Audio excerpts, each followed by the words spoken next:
Week 2 is about context, and we'll be asking questions such as what is the learner's context, how do learners' context affect the way that they interpret and enact learning designs.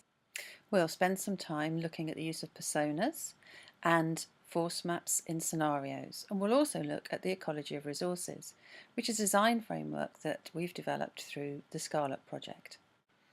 So I've worried and wondered about context for quite a long time as I've looked at the way that learners interact with technologies and with people and with their environment.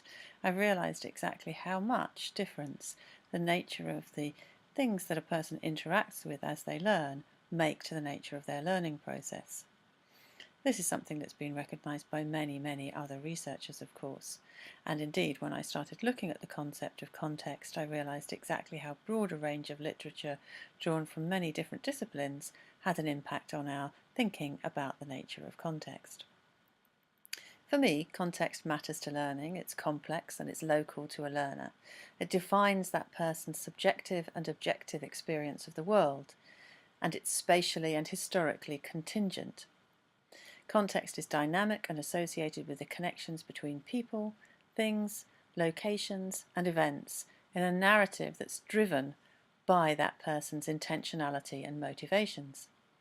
Now, technology can help to make these connections in an operational sense, but people can help to make these connections have meaning for a learner.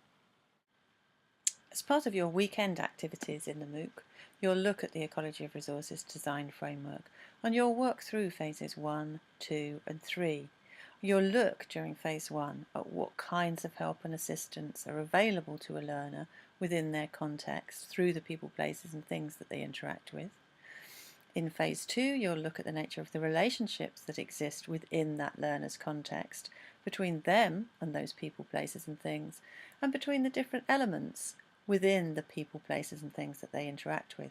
For example, a learner might interact with friends and teachers and family members, and there may be some relationships between those friends and teachers, friends and family members, and those relationships will have an impact on the learner and the way in which the context of that learner can support their learning.